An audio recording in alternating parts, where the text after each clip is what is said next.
also too coming up we're really excited about is the spring training camp out in Arizona at AZ or the Fuel Factory with Coach Zinger. What's up, guys, on Instagram?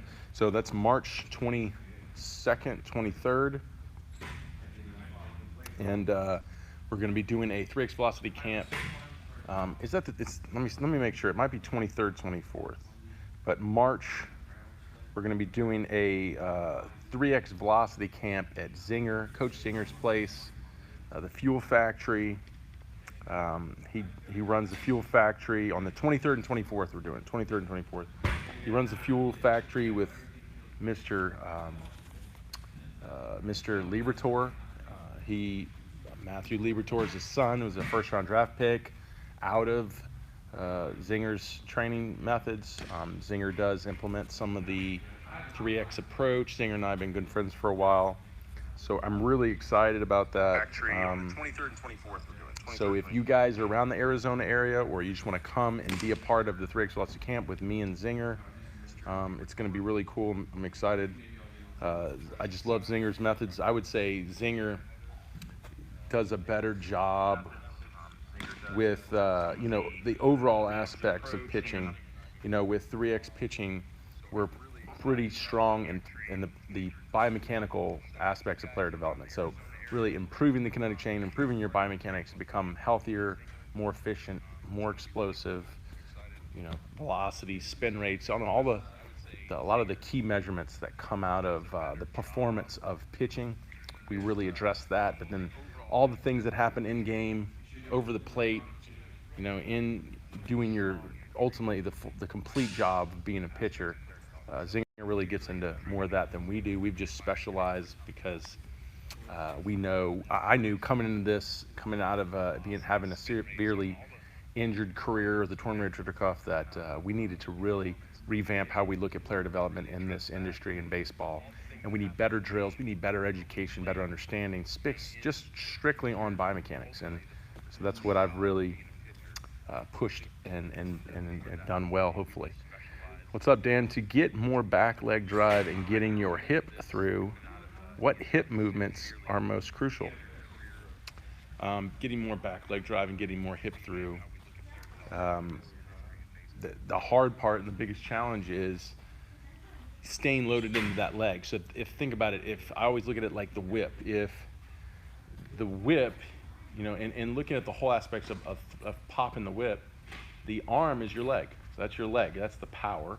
The handle of the whip is your hips, the body of the whip is your core, and then the end of the whip is your arm.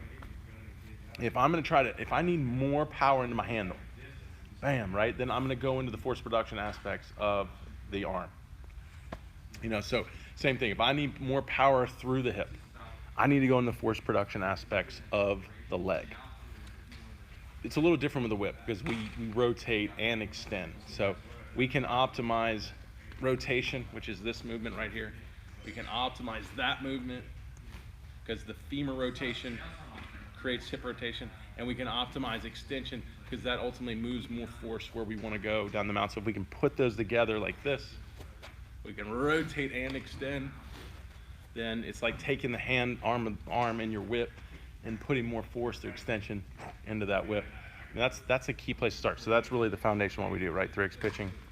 So it's really getting better into how do I improve force production, right, Dan? How do I improve it? Well, power to weight ratios, rate of force development. How much force can I push in a short amount of time over my body weight? That's the key. We got Gary in today. Hey, we got guys. Gary on. This is the guy behind the guy. Gary does a lot of the behind the scenes operations. He keeps Top V on its feet, right? I'll let you say all that. And he's going to be my wingman today. So we were just talking about, Dan was saying, what are some of the key things that help drive the hip, or drive the hip rotation? Like you were working on today, just getting your femur to rotate, what it feels like just for your femur. So Gary was working on this in a secret drill we're not going to talk about, but he was working on just this motion because the femur rotating is so critical to pushing the hip around. Talk about what it's like when you start isolating that. Yeah, if you do not even use that, you're not going to be able to drive the hip forward. Like before that, I was really under the impression of just driving the hip. And don't get me wrong, when you use the femur, that's what activates the hip to go down and forward.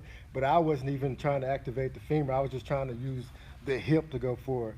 But once Brent's magic device, it's like once you start activating that muscle, it's like it automatically does it after so long. It's like it tells your body that Well, it's just what's tell them supposed to you're a do. really thick guy, so you don't feel like a lot of your fine movements that well. Hmm.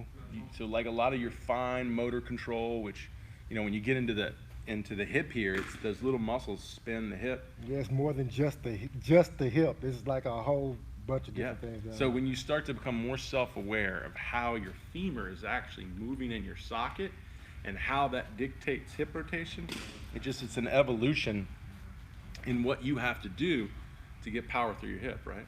Yes, and then that's what creates the separation. Like he always talks about how the hip powers throws your trunk back, and I know I see a lot of guys come in here and they try to manipulate it by making their trunk go back on its own instead of having the hip produce that motion.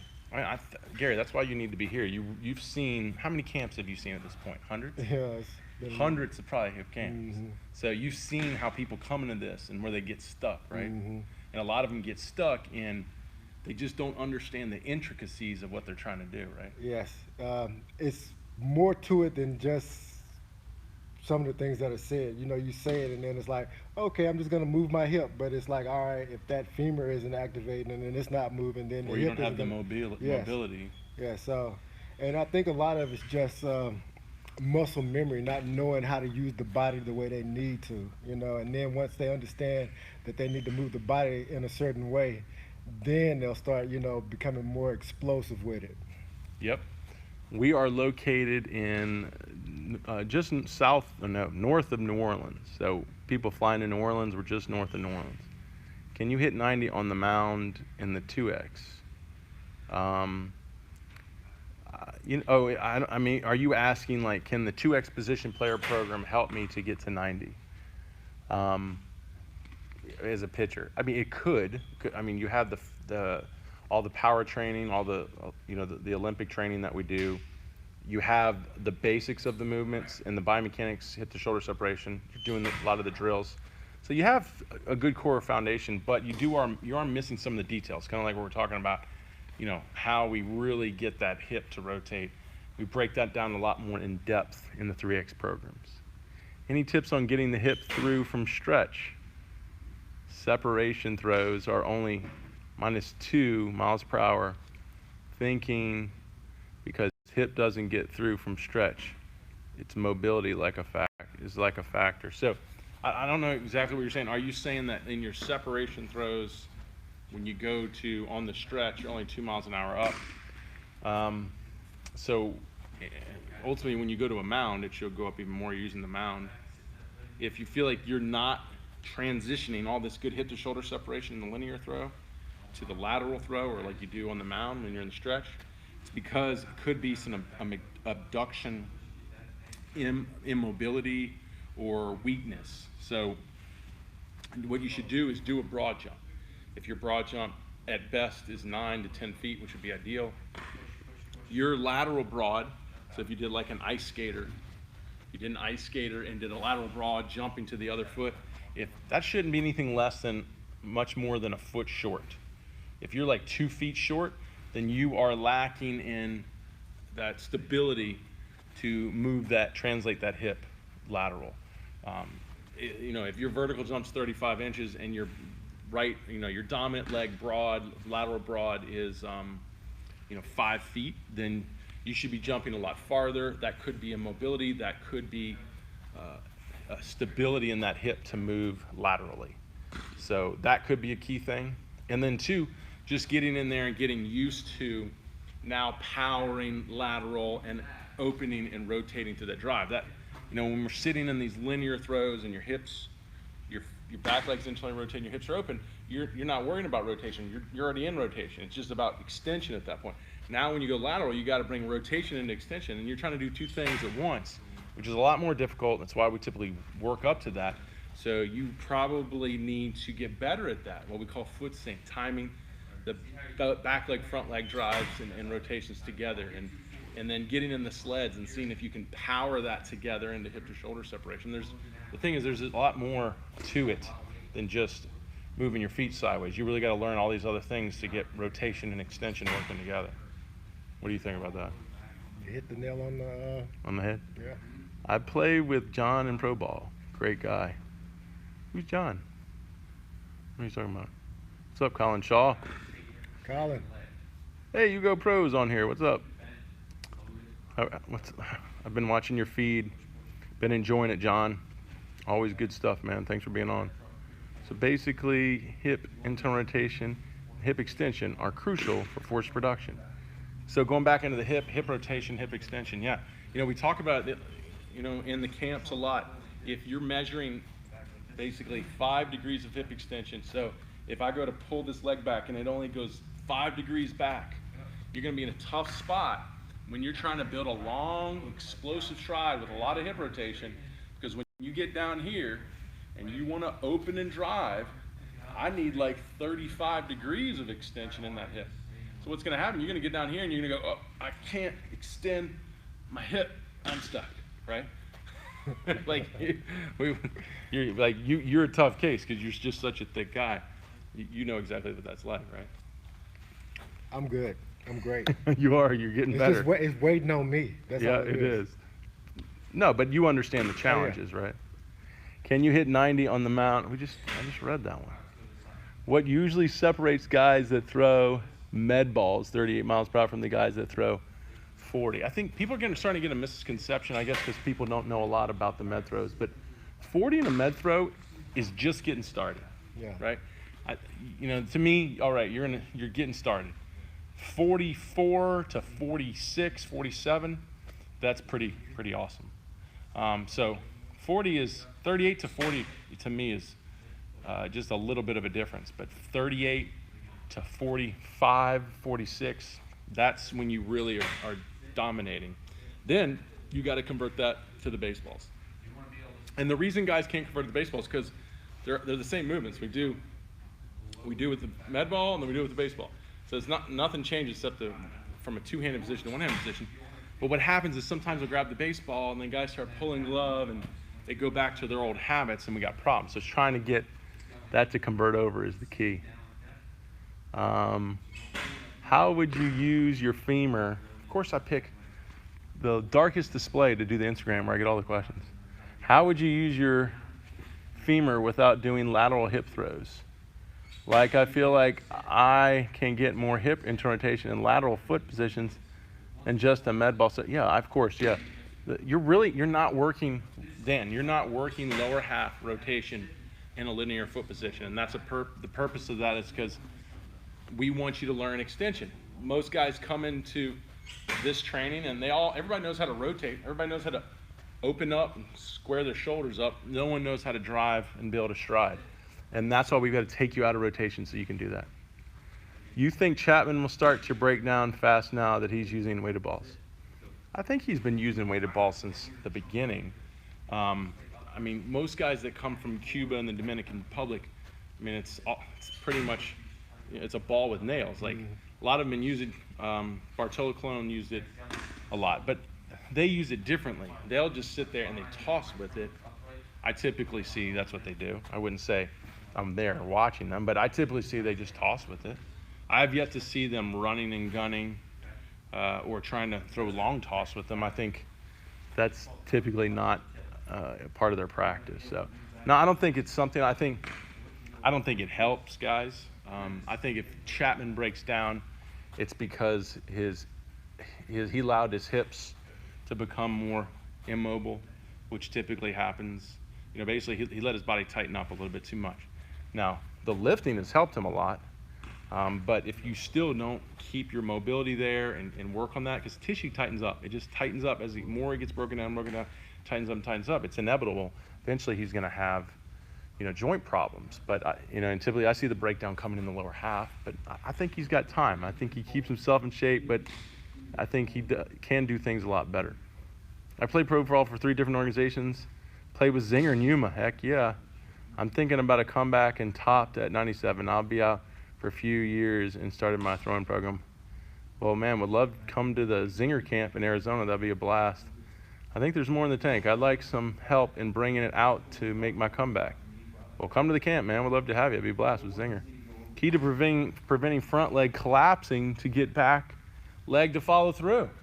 That's a good one for you. I'll let Key you to, no, come on. You were talking about it today. Key to preventing front leg collapse. What did you learn today that helps that front leg extend? I don't remember. We were in that little Yeah. drill, and we were going rotation, Well, and the you're hip- like, I didn't know rotation. And it started by the front hip.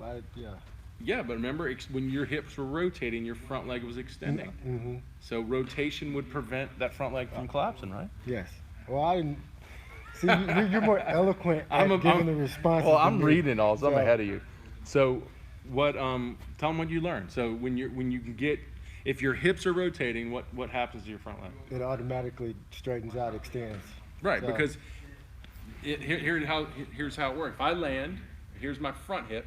If this hip goes back because this hip's coming forward, that's rotation. This hip going back will extend the leg. See it? See how it extends the leg? Okay. So if you're going into front foot with no rotation, that's not going to support it. So having rotation going into front foot is going to support that stability and extension. But at the same time, too, you got to be strong, right?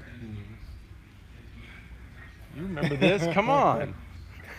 I'm a little camera shy. I know. I'm not used to. I know. I'm putting you in the fire. All right, we're jumping to Facebook here. Got your program doing the med ball throws for 12-year-old. How many reps and how often should we? Man, I hate this. Mark, it cuts us off. And then I go to see more on Facebook.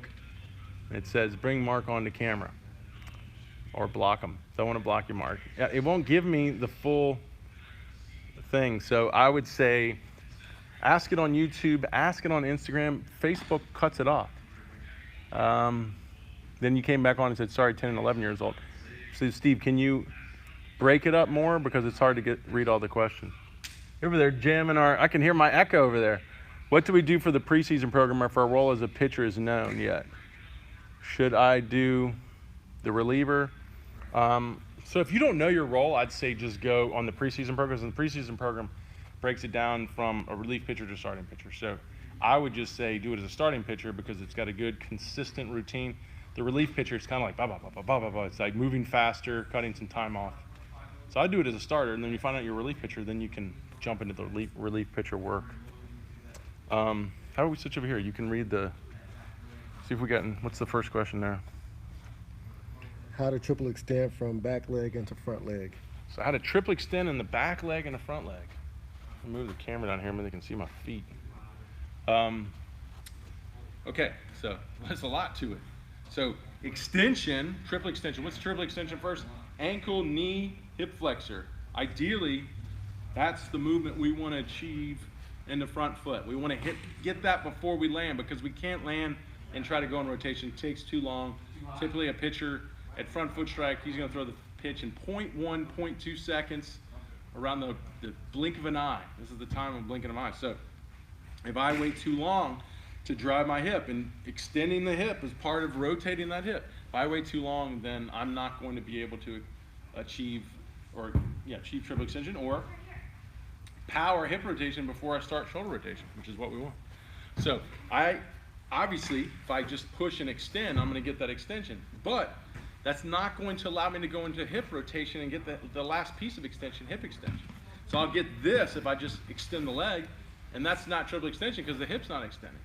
So that's where we have to time the opening of front foot to the extension of the back leg where we get hip rotation. Now it gets really complex, and I have a whole thing on my Instagram TV, but nobody watches Instagram TV. So on YouTube, I think I got it, search, I think it's something like the 100-mile-per-hour lower half or something like that. And I talk about, hey, all the timing aspects of the back leg to get triple extension.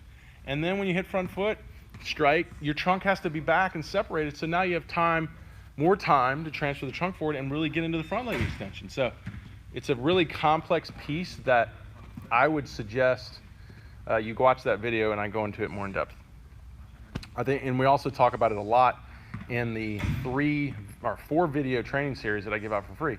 topvelocity.net/lower half, and we break it down there. What's the next one we got?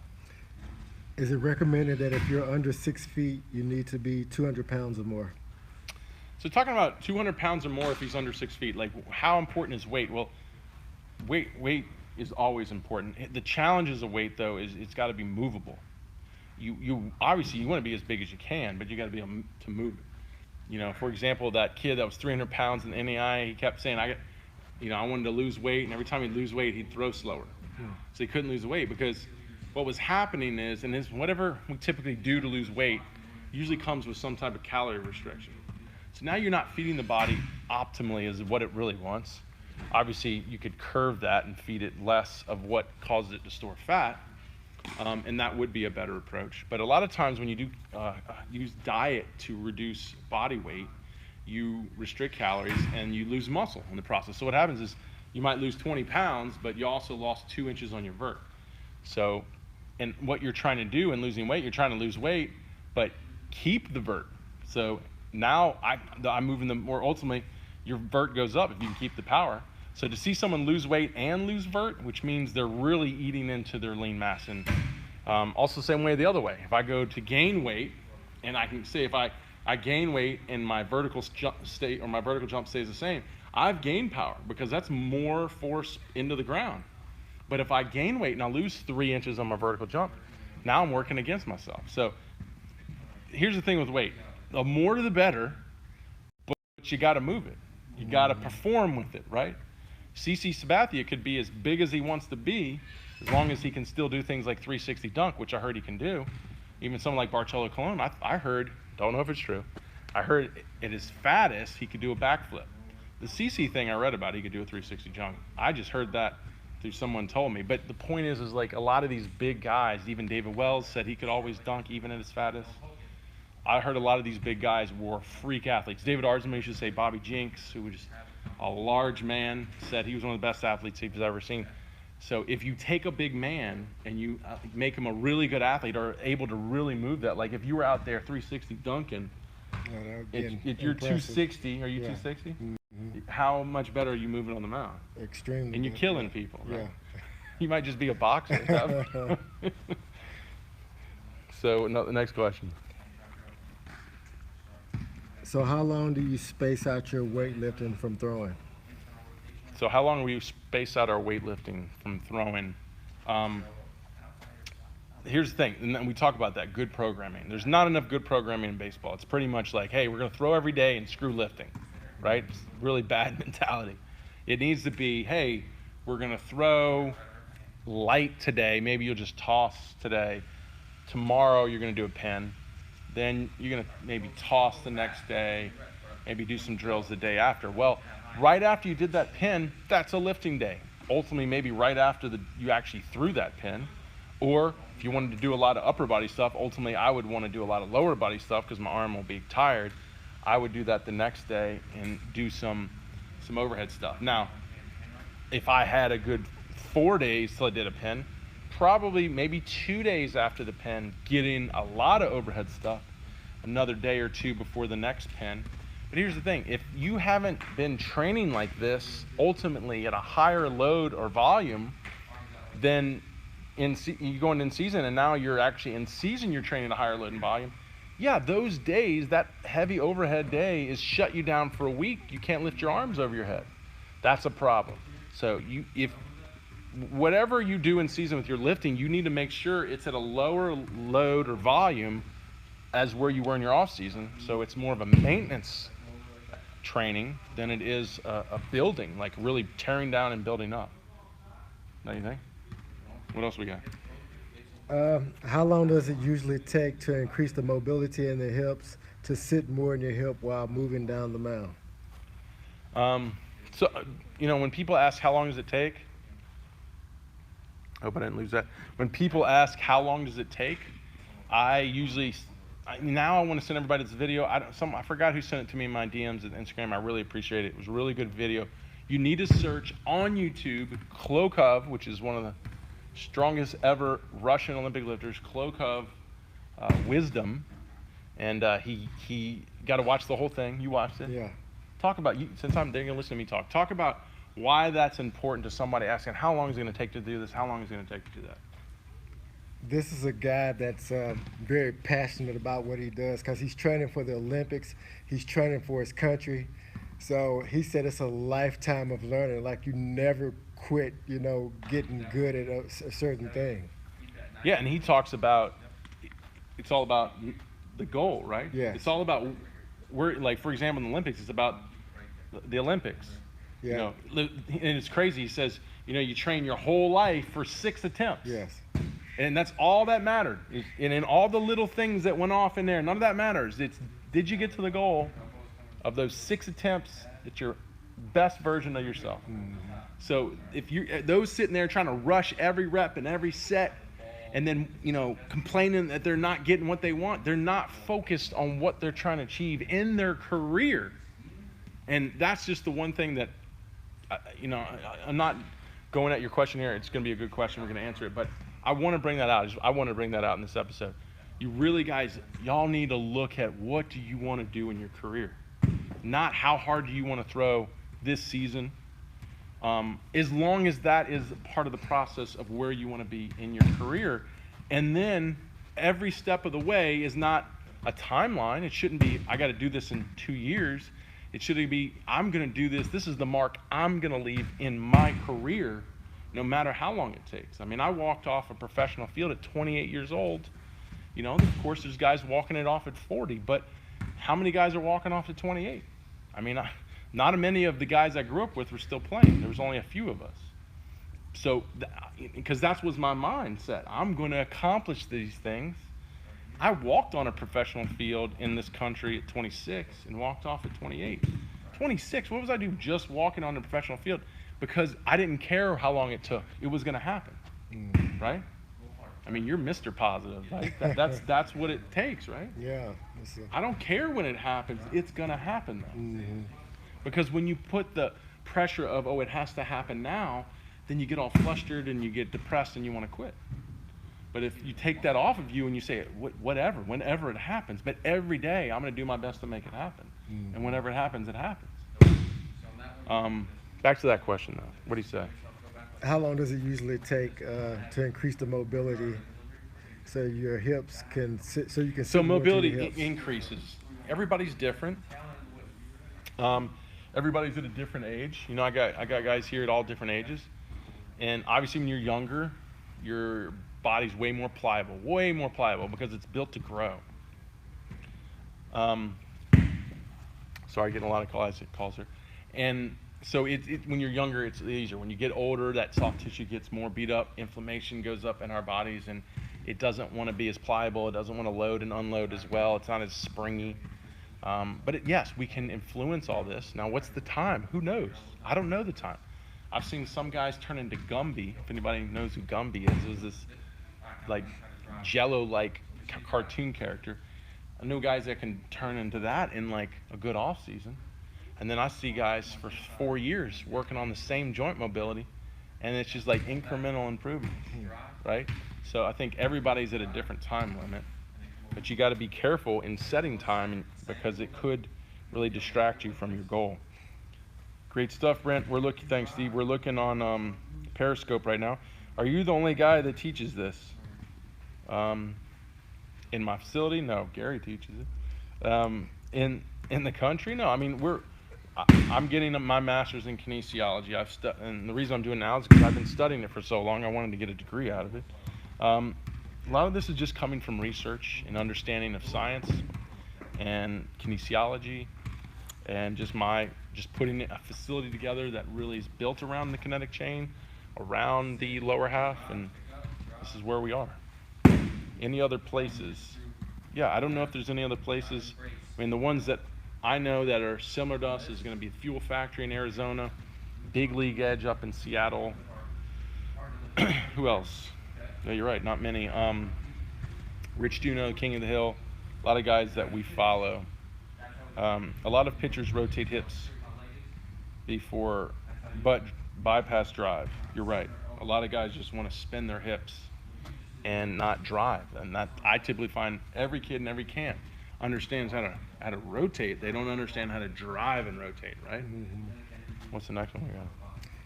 Will you ever come to Birmingham, Alabama?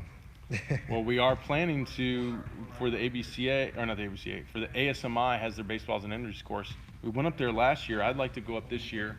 That would be at the end of this month. I'm not sure if it's going to happen, but ask a question for you. Would you come to the ASMI baseball and injuries course? I might be there. John Heisinger, the guy you were just talking about. Yeah, the man. He's the man. Is long toss worth it? Is long toss worth it? Well, it depends. Everything needs to stay in a range, and that's what I'm trying to do. As a biomechanical analyst, and I look at every movement as how are we performing it optimal to the body's ability to perform it. Sorry, I just ate before I got here. Everything's going to be in a range. If I got a guy cleaning and he's doing such heavy weight and his body's going everywhere, he's out of a range. If I got a guy throwing max distances and his trunk's staying back here the whole time and he's just spinning, I'm going to change that. He's out of the range. So to me, any throwing is only worth staying within the biomechanical components of it. And if you can stay in the biomechanical components, I might even be open to weighted balls at that point, but still there's some issues I have to go into with weighted balls. But I'm trying to keep people in a range. Does throwing across the body improve hip rotation? Throwing across the body improve hip rotation? So the problem is throwing across the body. I mean, a lot of those guys are just rotators, and they have to land over here so they can really pull and get all that time to create rotation. Because if they were to land straight, they wouldn't have a lot of time in rotation. So they land over here, and now they can really yank and pull on that oblique, and then they're one of being guys who have a lot of oblique tears. Now, it doesn't create hip rotation. I mean, your hips are gonna not even have to rotate as far. So if you're landing here, your hips have to rotate far. When you're landing here, your hips, they don't have to rotate as far because you're striding across the body to where it's going to hit the end of range quicker. It's more so you can engage oblique and over-rotate your trunk and be just more almost purely rotational. Really long, lanky guys can get away with that, but they wind up having oblique strains. They can even start cracking their ribs, way into their careers. And it's just basically not building all that power down the mound that you potentially can in extension and drive, where you wouldn't have to do that. How to get more forward trunk tilt? So forward trunk tilt, I've been burning this. Go. Come on. Go. Yes. He knows all of this stuff. He doesn't want to eloquently say it. Okay, how do you get more forward trunk tilt? Tell me if I'm right, Gary. I want you to add your 2 cents. You're right. Okay, so forward trunk tilt, it's like, let's go back to the whip. Okay, so you're basically saying, how do I get the body of my whip going forward? I'm going to throw the handle harder, or what I'm going to do first is counter the end of the whip. I'm going to bring it up and then drive the handle down, right?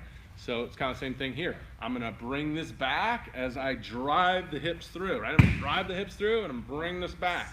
And then that's going to throw everything out in a good forward position. So guys, use the whip understanding. The whole, not just the arm here, where the handle is the legs, or the arm is the legs, the handle's the hips, the meat is the trunk. And how you would move that whip, that's how you're going to move your body down the mound to transfer all your energy. I got one here. Anyone in Maryland, Virginia, New York area that train this? Yes. And I forgot, I got more people. I left out Angel up in, you went with me, up in the Hudson Valley. It's in the Hudson Valley, yeah. By West Point, by Beacon High School. Wappinger Falls. Remember, Gary? Yeah, I we forgot. It was some other. Yeah, it's one. Wappinger Falls. We were up in. Then we got Fishkill. Angel up there. Fishkill. Yeah, that's what I remember. Fishkill. We got Angel up there. They're the best. He had a first-round draft pick this year, Lenny Torres Jr. Remember Lenny? Mm-hmm. Impressive guys with the Indians. Maryland. We've got the greatest in Maryland. Come on.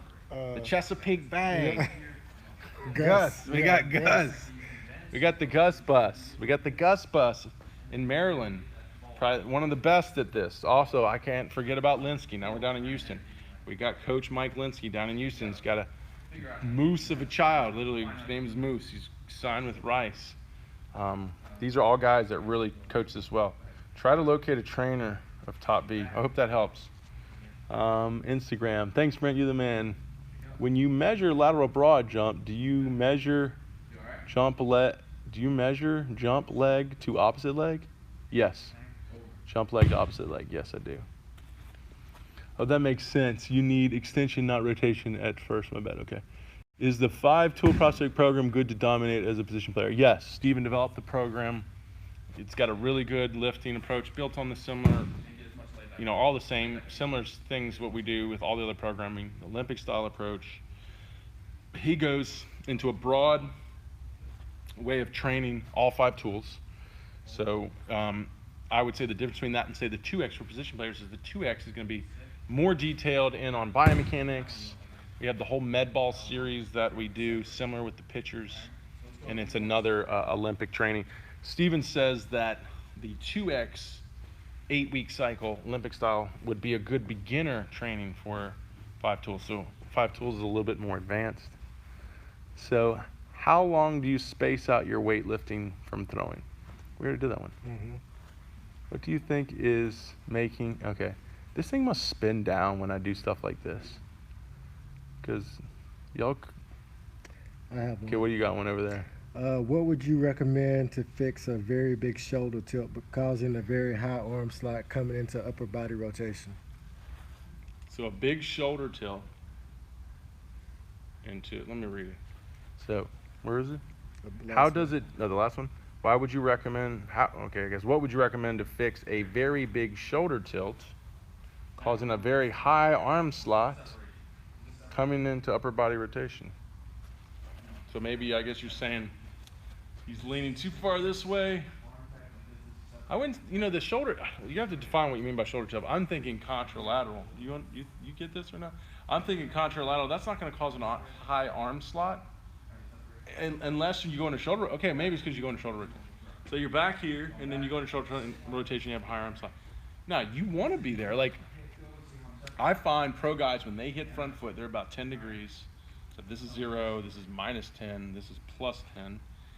And then they're closed. But then when they go into shoulder rotation, they keep going. They get to like 25. Studies even show up to 25 degrees was the highest ball speeds. And also at 90 degrees, I think at 100 degrees was the healthiest arm slot. So here's the thing. I would bring a guy there if he's powering through it, but what typically happens is you get a guy hit front foot strike, and then he's really contralateral, really abducted, and then he just keeps going this way, right? And then that's a problem. So he's really in a position to, stay closed and get, stay more linear going forward, because when we typically get more ipsilateral, everything wants to go this way, and then we try to pull across and we get more rotation. He's in a good slot to really power forward, but if he's not driving power through the target at that point, then it starts flying off, and it's the problem. So I always say it's not so much where he was, it's not so much the contralateral position, it's the lack of power finishing it forward, and it just wants to spin off. Make sense? Like Marvin Freeman, legendary pitcher for the Atlanta Braves, always goes at me, and I love it when we go back at him. But much respect, love the guy. Just look at his career, amazing career. He was showing a guy that was way over here, and then he evened the guy out. He said he evened the guy out by just turning his back foot in, which makes sense. That would cause everything to want to go early and not allow him to sit all the way back here. Almost, it brings him into his quad and gets him out of his glute. I don't like going that way. I mean, I understand why he did it. It would make that correction. I don't like going that way because I want guys back here going late, driving, staying more contralateral, which will delay trunk longer, which will potentially get him more energy.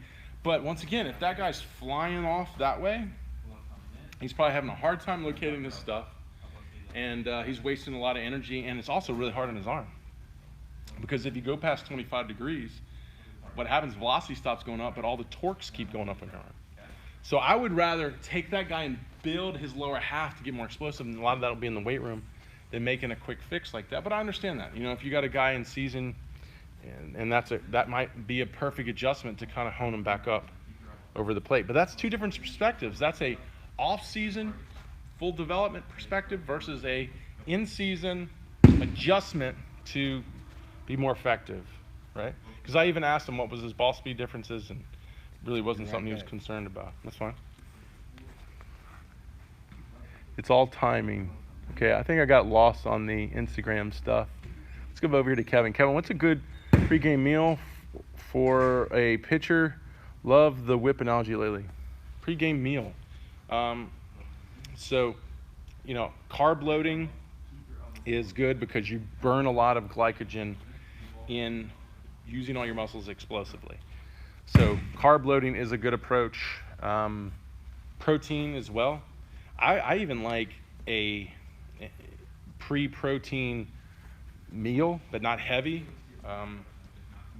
Lean, light, because when your body starts breaking down, it just needs protein so quickly. So just to rebuild, it would just help the recovery process. That would be more for the recovery process. I also would make sure I have enough calories in my body because I'm going to probably burn a lot more that day. So I would also like in the morning, more carb loading, maybe even honey through the game. What else? A lot of fluids, a lot of hydration. Be careful on salts. Like for me, my body can take all the salt. It doesn't dehydrate me like a lot of people. But if salt dehydrates, you got to be careful on that. But I'm the opposite. I need more of it because I lose a lot of it. But yeah, I think carbs are just really important pre-game. That's why ketogenic diets don't work really great for power athletes, because you really need a lot of carbs, because they're basically, they say the way to look at it, fat burns in a carbohydrate flame. So basically, your body's built to burn carbohydrates. If they're not available, then it will go to fats and everything else. But the point is the favorite fuel to the body is carbohydrates. So you really need to give it what it needs pre-game. Let's see. If you do the in-season, do you cut the days off, med ball throws and lifts, or the reps? So the in-season programming starts to modify the lifting. So you go from like 4 days of lifting to about 2 days of lifting. You go from about 3 days of med ball throwing, I think, to probably 2 days of med ball throwing. So there is those kind of modifications in there. That was me. Okay. That was me. Oh, hey, thanks for sending me the Cloak Club video, Adam. Now I remember. That was a great video, great contribution. Everybody go check out that Cloak Hub video. Cloak Hub Wisdom. I just put that in. I don't even know if it's not what it's called, but I searched Cloak Hub Wisdom. It came through on YouTube. Really, really insanely. Every guy, I'm going to tell you right now, go watch that video. I'm glad Adam put it up there because it really fired me up. It's just something that we have to deal with all the time, right, Gary? We have to deal with the challenges of sticking to the program, sticking to the process, right? Yeah, it's just their disposition coming into it. Everybody wants the easy fix, which is understandable. But the things that are meaningful or worth something in life take time to achieve. And that just has to be the understanding before you even come into it. And we can see a lot of that in the camps. We see guys come in, majority of them, and halfway through the camp, you can see they've already got their mind made up. I ain't doing that. Yeah, they're like, oh, this isn't what I thought it was going to be. And I don't know, how do they get that impression with all the stuff we put out? I don't know. I mean, you have some guys that, can just all of a sudden just get it like that, but they don't realize what they did the previous years, and they were just missing like one key thing, but they took them like 5 or 6 years to get to the point to where they were now, and then that one key thing that you brought out was... That's why it was really cool, and I hope Travis is watching. It was really cool watching Travis. Yeah. Like, you saw him when he was here. The kid was really determined. Oh, yeah. Like, I mean, when you saw him move, you're like, that guy should throw harder than what he's throwing. Like, and Brett told him a few things, and then like a week later, it was like, boom, 95. Yeah. Yeah, but we all knew he had it in him. Yeah. Were you really shocked when I showed you he hit 95?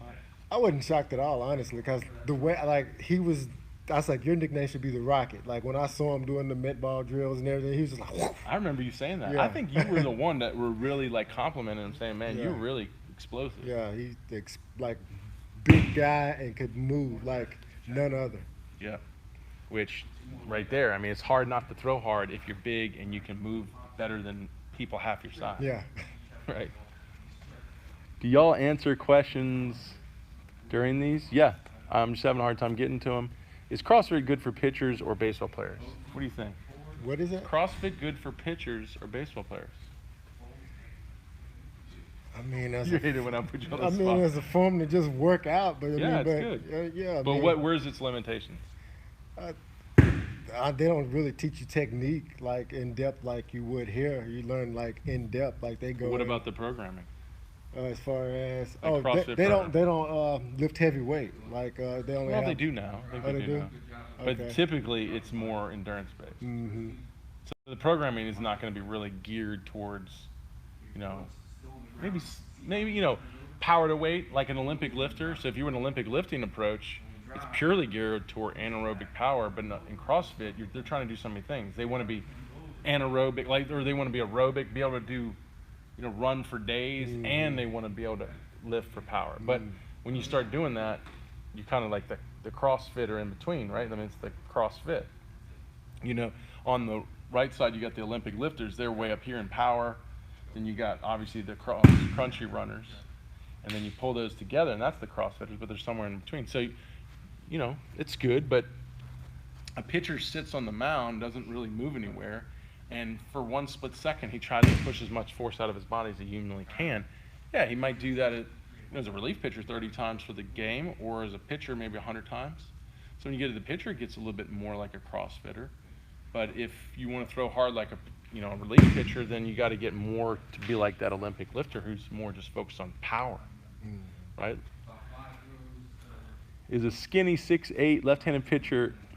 Oh, I'm a skinny left-handed pitcher at Purdue. Awesome, great school, man. 30th round draft pick out of high school. Impressive. I love your videos of breaking down mechanics. What is the process for me to get a breakdown video? I recommend, and I know right now I have 60 requests to get to on Instagram, and I haven't got to Snapchat in like 3 months. So if you went to Instagram, it would be the place to DM your video, and I'll do an analysis. But I'm way behind. I'll get to it as soon as I can. And ideally, we'd love to have you down here, but I'll get to that as soon as I can. What age is appropriate for a 3X camp? You're going to be, I want them to hear it from you, someone else. What age is appropriate for a 3X camp? 3X as far as like the weightlifting and everything. Well, coming in and learning everything. I mean, we make adjustments as far as like if they can't lift the bar. So we have like practice bars that are lighter, and then if they were just extremely young, we have like PVC pipes. So I mean, for example, like you had, Darren was young. I mean, he wasn't a little kid. I mean, Yeah. Darren was 16 or 15? hmm Okay. We had the guy from Australia that one time. How old was he? Yeah, that young kid. He was Yeah. probably 13. We've had him as young as 10, and that kid was a beast, but he was in the old facility. So I think tell me if I'm wrong, it really has to do with temperament. Like because it's so overwhelming as far as the amount of information that we're going through, because I only have 2 days with you, that if you have a kid whose attention span is 20 minutes, you really waste your time, unless the dad's here for himself and he wants to sit there and take it all in. And I'm all for that. I get older people in here all the time. But it really is going to take a kid who has the temperament, right? Mm-hmm. For some reason, at a young age, he just locked in and he just wants to do this every day. Now, that's a rarity, Yeah, that is a rarity. but that's what it takes, right? So it could be any age. It just depends on what the kid wants. Is this something he would like to do every day? Yeah, it has to be the kid's passion. If he's like, Dad, let me go, then yeah, I would consider it. But like That's you a said, good point. I always say when the dads call me up and they say, I'm trying to get my son to do this, I usually say, I don't really like to hear that. I'd rather your son calling me than you calling me. Mm-hmm. Because at the end of the day, you want your son to do this. That's the hard part. What do we miss over there? Thoughts on Dr. Heenan? I don't know Dr. Heenan. I'd like to maybe you could do a little show or something with him. Don't know much about him. I've seen his 90-mile-per-hour formula. I have some challenges with it. He needs more power measurements in it, some mobility measurements. But that's all I know. All right. How can you throw like Aroldis Chapman? Sorry, my son is 11. He asked. That's cool. How do you throw like Arliss Chapman? Well, thank God. I hope Arliss Chapman isn't going to sue me for saying this, breaking him down, because I've had other pitchers sue me for breaking them down. But how to throw like Arliss Chapman? You got to just match him for every piece of the puzzle, right? So, what is he? 6'4". He's 6'4". You got to be 6'4". Okay. If you're like, well, I'm not going to be 6'4", well, you're going to have to take one of these other things that we know about him, and you're going to have to double it. So you're going to have to be what is he? 225? I'm guessing. Got to be 225. He probably has, I'm guessing, 40-inch vertical. Or I wouldn't say 40-inch. Maybe he's got a 35, 36-inch vertical. You'd have to have that or better if you're trying to overcompensate for one of the others. We heard he beat Billy Hamilton in a 100-yard dash, so I'm sure his, maybe his 60's better or his 100's better than his 10, but you might have to have a sub 1.510.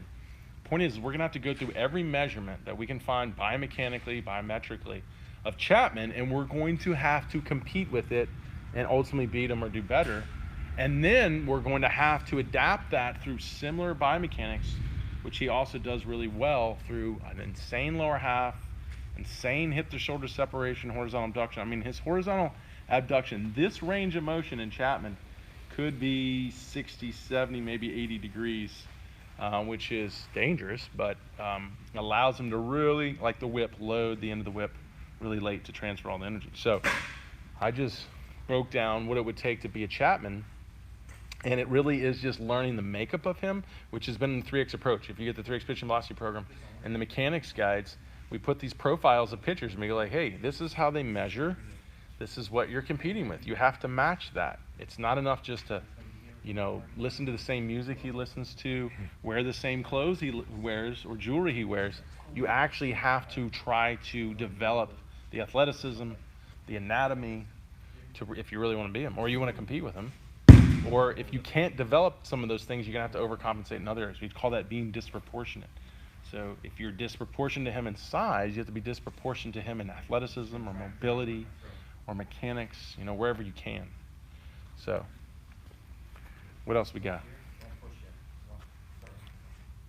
How to heal shin splints when your coach forces you to run long distance.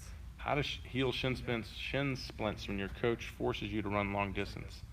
So, several things you can do. You can wrap the hell out of your shins, because shin splints is your muscles in the bone are having a hard time stabilizing, and it's literally splintering and pulling apart. So compress, wrap the shin really tight. You still need blood flow though. And ice can help. Don't ice more than 12 to 15 minutes because you'll actually cause more inflammation, but you need to reduce the inflammation. Turmeric is a good inflammation-based supplement that's actually good for you. Doesn't inhibit tissue repair like most anti-inflammatories do, but probably just wrapping it really tight is gonna help a lot. What else we got? I coach middle school age kids. I never think they warm up enough before a game. What do you recommend for? Usually when we go out to a team practice, we'll do a dynamic warm-up, so that's just moving and stretching, right? Like, kind of the old school calisthenics, doing the you silly question. Well, he may be serious. Okay, well, hold that one for now. Yeah. So doing something like, jumping jacks, that's the old school one, but like walking arm circles, that'd be a first exercise, where we do like high knee skips with arm swings. So there's a bunch of dynamic exercises is something they should be doing. Then they should go, ideally, we like to do our med ball work. So if you could have them throw into a fence, doing all the med ball drills we do, that would be ideal. And then bringing that right into the baseball throws with their partners, and then they can build their distances.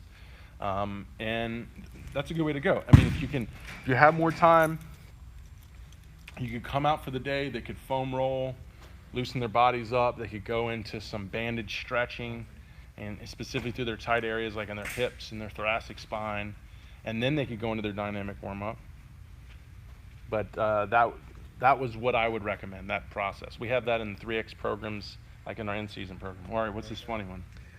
What do you think of using action figures to teach torsion or separation or mechanics? That's actually pretty cool. I like that. That's creative, man. That's thinking out of the I box. was like, you made me serious. Yeah. I think it's great. To be honest, like that's why we have we have the skeleton. What's his name? Forgot. How do I forget his name? Gosh, I just forgot his name. Jimmy. Jimmy Bones. Jimmy Bones. Jimmy Bones. That's why we got Jimmy out here, and it would be ideal if I could actually animate him, dude. I'm telling you, if I could animate him, I would love it. So, to be honest, I think that is a brilliant question. It sounds funny, but yes, I would say great. Yes, action figures with the kids, put them in those positions. Just make sure that those action figures can get into those positions, because if not, you have these kids like looking like skeletons, right? I'm not gonna say this. What do you think of using? Wait. Yeah, that's a good one. Emilio. That's funny, Emilio. All right. Well, let's see. We got some more. It says, no love for 3X coach in Kansas. I know I'm sitting here not talking about Hector. My bad, Hector. Hector, I know. I got a bunch of you guys I'm totally forgetting about. So don't forget about Hector in Kansas City. It's because we failed to make that camp work. We need to go out there and do that You just camp. told someone a couple of weeks ago about him, though. Yeah, you're right. I think I dropped your last one, didn't I? Mhm. Hector, I dropped your last one. Hector out in Kansas City, the man. I forgot him. I probably forgot someone else too. Hector's done a great job. Brought us down Jake. I still got to finish Jake's analysis. And yeah, and also just send us down Lang. I think who just asked a question over here. Harrison. Yeah, Harrison asked a question over here, Hector. You guys are the best. What age? Okay, where am I with this? See you guys in May and June. Hey, we're fired up. Francis is coming down. Francis. What's up? And Nelson. Chris just left. Yeah. Thoughts on? Oh, we did that. Gus Bus. Heck yeah. All right, we got. How many days a week do you do med ball drills? We're 3 days a week in the off season. What is more important, velocity or location? Both. I mean, we're going for both. We're not going for one or the other here. Got to work on them both. Do you prefer conventional or trap bar deadlifts? Definitely prefer, if I'm going to do a deadlift. So why do I do a deadlift? And that's the problem is, why do we do each lift? Has to have a purpose. The purpose for a deadlift, specifically in my approach, is to isolate the posterior chain.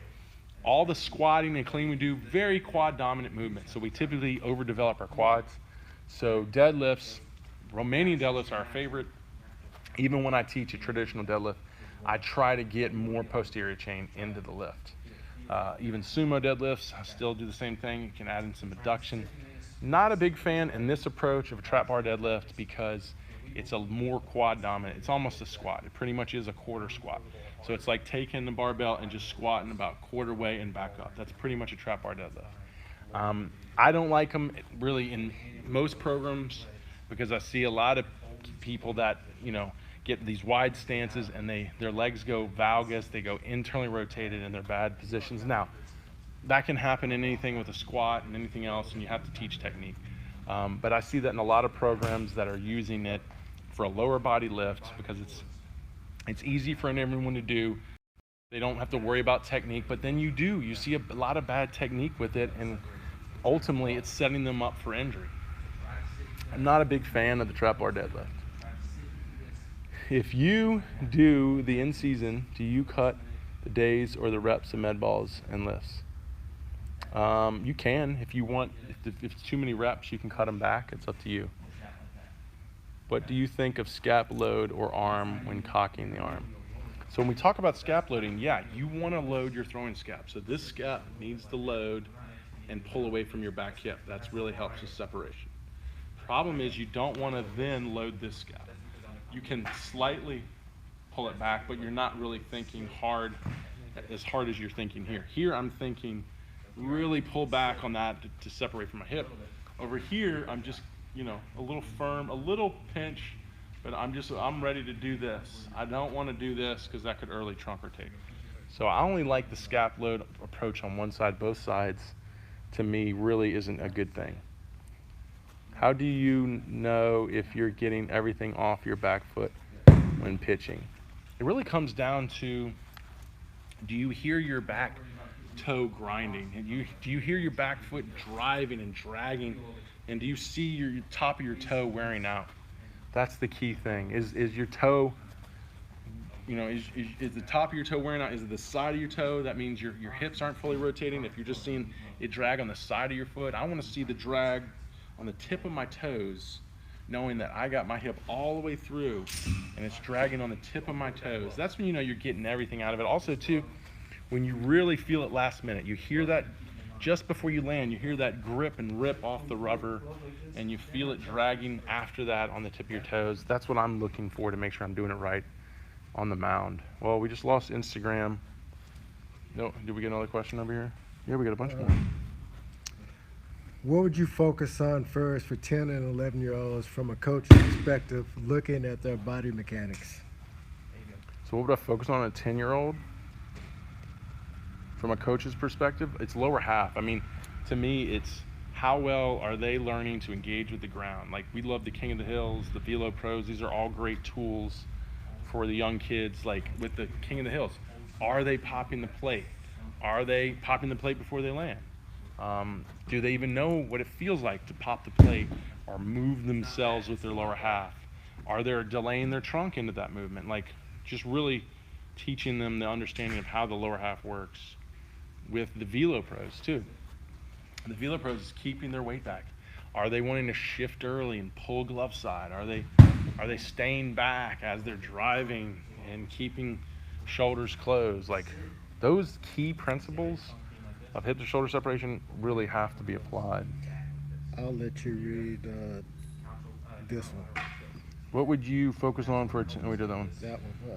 Is there a way to put numbered pressure tapes on the balls of the feet to get the boys to know or sense when they want to have pressure when? I hope that makes sense. I mean, I would be so excited about more understanding of foot pressure. I'm working with 4D Motion, which is a motion capture system, or it's a company, a very successful company we've teamed up with, to get into force pressure, foot pressure through soles of your shoes, to understand where is that pressure coming from. Really important. You can do that with force plates. It's just force plates are very expensive. So we're trying to get them to do that. But yeah, anything you could do to help them understand where's the pressure. I talk about it when they're coming out of leg lift. You want to be a little bit more in your heel because we're trying to get into the glute as we flex the hip. You also want to be pushing outside the foot because you are, as you're flexing the hip, you're counter rotating, you're putting torsion in that femur, so you get a little pressure on the outside of the foot to the heel. Then as you open front foot, it's going to go the other way. You're going to start to roll in side foot. You're going to start to engage your quad. You're going to start to get up on your toe. Now I'm on the toe or ball of my foot, and then as I'm really going to power out of that movement because I'm in my power pads and I extend. So we move all over that foot. It would really be cool to see that of elite guys one day. I think, to be honest, I really think it would be a big determining factor of healthy elite guys. What we got? I drive really well out of the back leg, but coming into front foot strike, my front leg wants to collapse instead of stabilize. What would you recommend? We were talking about it early. Gary was talking about how he was learning today that when his hips rotate, his front leg extends. So we were talking about, hey, if your back hip is coming forward, your front hip's going back. That's rotation, right? And the front hip going back is going to make that leg extend. So you might be driving, but there's actually no rotation. So you got to sync your feet up better. So when you open and drive, you get the hip rotation to support as you land, front leg extension. And it also could be a power issue. Maybe you're losing power and you don't have power in your front leg. Maybe your trunk also is forward. Now you're in a position to where you're having to stay or get vertical or push your knee out just to keep your posture, keep you from losing your balance. So it could be several things. Look into the hip rotation, look into the trunk position. Do you like the high bar, low bar back squats? I like a high bar. Low bar just gets more into a hard, it just gets your more horizontally abducted. It could be a strain to your shoulder. Just be careful with that. Brent, keep doing what you do. Thanks for always here to help everyone. Hey, I appreciate it. That means a lot. And we love doing this. Is it okay to have mild shoulder and forearm soreness? No, you don't. You don't want to be dealing with, soreness, yeah, after you throw it's fine, but not in your throwing. If you're going into your throwing and you're feeling that soreness as pain, no, then you're probably in overuse. Therefore you're falling into some muscle weakness because of that, shoulder weakness. And if your mechanics aren't great, or you're trying to continue to push it hard, then you could be putting yourself in a vulnerable place for injury. So I'd back it off, bring down your intensities, bring down your volume. MotoSleep does a good job in helping you understand how to go through stress management. Basically studies show with the MotoSleep, if you go over pretty much like a 30% increase from your previous throwing session, you're getting into high risk. So if you threw 30% more throws the next time at the same intensities, you're getting more high risk. So try not to make big jumps between each throwing session, or out of a throwing session, go into these long resting periods and then trying to jump back up on the horse. That can do it as well. This wrist flip, wrist snap, Increased velocity. No, it's an old illusion that wrist snap increased velocity, because when you release the ball, your release inflection actually comes out here, and then you snap your wrist goes through. You're trying to grip the ball, you're trying to keep your grip, but you release here. You release all the way in the back of your hand, and it rolls out, and then it all goes through. So it's kind of that illusion of, oh, I felt it pop because the ball's not pushing back anymore and your thing's released, but that's because the ball released. All right, guys, so another great show. How long did that last? That was an hour. Wow. It's dinner time now. I want everybody to vote if you like Gary on the show. If you don't like him, we're going to kick him off the show. He would probably be so happy. Just kidding. No, seriously, I want you guys to let us know how you like Gary on the show. What more would you like Gary to do going forward? Just sit here and look good. Do what I do best. Exactly. All right, or if you have any suggestions on what you would like us to do on the stream, let us know, man. But that was fun. Peace.